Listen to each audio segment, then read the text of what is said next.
master, nakita niyo yung pinakita ko sa inyo kanina. Napakaganda nun, di ba? So, kung kayo ay naghahanap, ng pang MTB nyo, at the same time, pwede rin siyang pang XC, pwede rin siyang pang touring, pwede rin siyang pang cross country. Etong dalawang to ang i-intro ko sa inyo. Okay? Kung sawa na kayo sa conventional na mga brand, papatesting ko sa ito. Okay? Etong dalawang brand na to, na talaga namang masasabi ko na pwede. Price, yes. Pagdating sa technology niya, yes. Style, yes na yes. Sa features, yes na yes. So ngayon, kung interesado ka rito, Master, standby ka lang. Ako po si Papa Jack at narito ka sa Bike Talk with Papa Jack. At narito ako ngayon sa Speed Trail Cycle Center. At dito lang yan. Standby ka na, huwag kang aalis.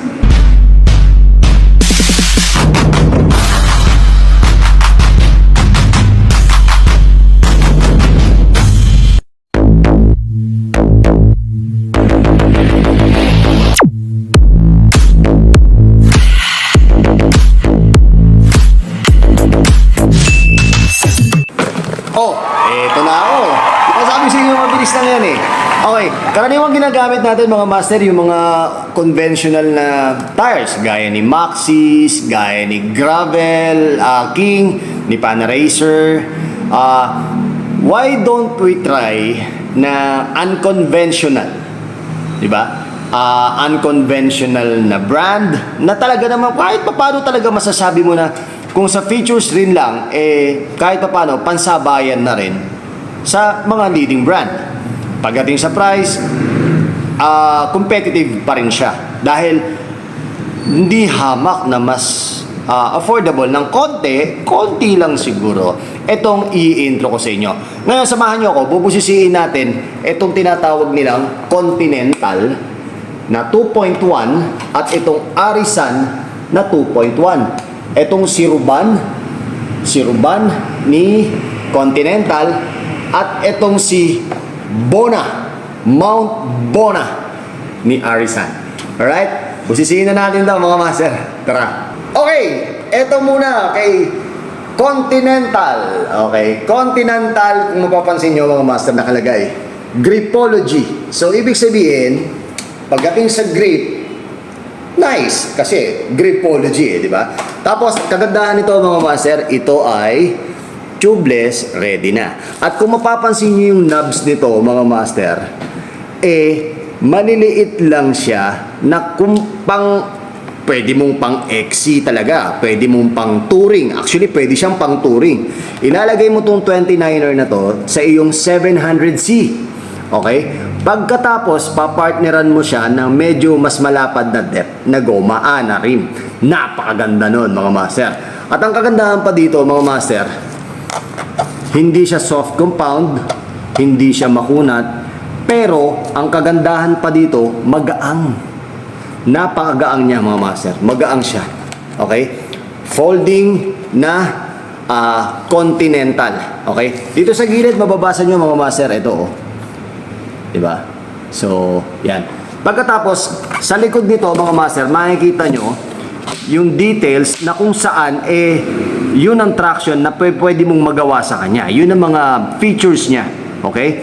So, kung bibili kayo nito, mga master, dito sa Speed Trail, pwede kayong umorder sa kanila via online. Pwede rin kayong mag-PM sa kanila. Meron din yata silang TikTok, hindi ko lang alam. Pero pwede kayong pumunta rito para mas makapamili kayo dahil napakarami pa. Okay? So, pagdating sa overall features nito, tsaka gaang at presyo, para sa akin, kung ako ang papipiliin mo, kung ako yung bibigay ng percentage dito, sa 100%, I think, kasi hindi pa naman ako nakakagamit nito, I think masasabi ko na 90 to 92% possible kong gamitin to. At 90% na kahit papano pwedeng ilaban, talagang ilalaban sa mga leading brand na karaniwan na nating nagagamit. Okay? Pagdating sa all mountain, pagdating sa cross country, para sa akin, sa presyo nito, the best to. Alright, puntahan naman natin ngayon yung Arisan. Okay? Pakita ko sa inyo yung Arisan kung ano yung features na meron. Ito si Bona. Mount Bona. So, dito pa lang sa gilid niya, makikita nyo kagad yung pinagkaiba na itsura nito pagdating sa tread pattern niya, mas masasabi mo siyang pang Rockies, mga ganon. Kasi yung knobs nito, mga master, uusli pa to kapag ito ay nakalagay na sa rim. Okay? Pero hindi lahat ng knobs nito, mga master, makunat, mataas. Pagdating dito kasi sa gitna, mas bumaba compare dito kay Continental. Si Continental, meron siyang tread pattern na pa-forward. Tapos, pantay-pantay, hindi, yung side niya, mas mataas ng konti. Pero yung gitna, yung middle knobs niya, nakalubog ng konti. Pero dito, eto, mas aggressive yung grip nito sa gilid. Kung mapapansin nyo yan, ayan o, mas nakataas, hindi siya nakaslant. Okay? Eto, pwedeng-pwede to mga master, kung halimbawa mag-chill ride lang kayo, at hindi naman kayo pukpukan, pwede mo rin gamitin sa exit to, pagdating sa iyong mountain bike, pwede mo rin siyang gamitin sa actually sa touring bike, kasi yung touring bike ko, medyo ganito kalalaki yung knobs nun. Pero naka-maxis ako nun. Okay? Eto mga master, naka-tubeless ready na rin to. Okay? Ang sukat nito mga master ay 29 by 2.1. Ang sukat din nito is 29 by 2.1. Pagdating sa bigat, kung i-compare ko Continental versus Arisan, mas mabigat ng konti si Arisan, pero same siyang 2.1. Mas magaang to siguro dahil sa knob pattern nito, sa tread pattern, compare dito. Kasi kung i-compare mo yung knobs niya, mas aggressive yung knobs nito kaysa kay Continental. Okay? Magkaiba ng presyo to mga master, pero parehong folding ha. Ano nga ba ang presyo niya, Papa Jack? Okay, sasabihin ko na yung presyo sa inyo, pero bago ang lahat, kung hindi ka pa nakapag-subscribe dito sa ating channel, mag-subscribe ka na, pati sa ating TikTok. MWF, meron tayo dong live para sa ating mga Papa Jack classmate. Shoutout nga pala sa lahat ng Papa Jack classmate. Okay? MTB Arisan plus Continental na Ruban. Right? MTB na Continental, pwede mo siyang gamitin sa 700C or 29er na rin. Sasabihin natin kung magkano yung presyo nito. Okay, si Arisan mga master, folding, the same time, pagdating sa grip, mukhang maaasahan mo sa grip. Ang presyo nito, si Mount Bona ni Arisan ay 1,150.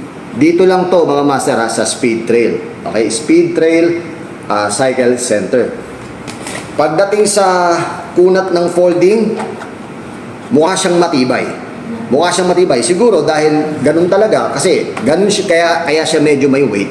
Kasi matibay, at the same time, sa mga knobs niya, nagbigay din siya ng weight. Okay, tubeless ready to mga master ha, 60 TPI. Alright? Okay, pagdating naman dito kay Continental Gripology na Ruban. Okay? Si Ruban mga master, si Continental, hindi naman siguro bago sa inyo yan. Pagdating naman dito sa mga XC, Touring, Cross Country, eto si Continental, pwede nyo siyang masubukan at sa halagang each. So para ka na rin talagang bumili ng mga leading brand na hindi mo pa gusto mong mag-try ng iba, di ba? For only 1,750 mga master, 1,750, matatry mo na agad si Continental na Ruban. Pwede mo siyang gamitin both tires, pwede mong gamitin sa 700C or 29er na rims. Depende sa trip mo, depende kung anong gusto mo maging itsura ng iyong bisikleta. Okay? Cross country, check. Okay? Gravel tires, check.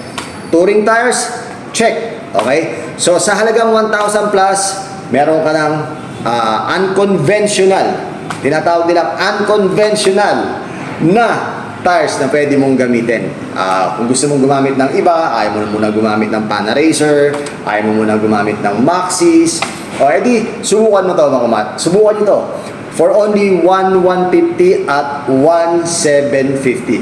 1,150 ang Arisan, 1,750 ang Roban. Alright, hanggang doon lang muna po tayo mga master. Siya nga pala, available pa rin ang ating Stingray Therapeutic Spray, Papa Jack Degreaser, sa Pops Bike Shop, sa CS168PH, sa Sarap Mag Bike Shop ni Master Ian. Alright, maraming salamat. Maraming salamat din sa Rock and Roll para sa ating rock na ginagamit sa ating pagtutour. Okay? Hanggang dito lang muna po tayo. Quick lang yan, di ba? So, maraming salamat. Palagi tandaan, mahirapang perdi susuko. Ako po si Papa Jack at narito ako ngayon sa Speed Trail Cycle Center. Alright? At nandito ka sa Bike Talk with Papa Jack. Huwag mo kalimutan mag-subscribe, master, at palaging tandaan, humingi sa Diyos ng gabay para sa ating paglalakbay. Ciao.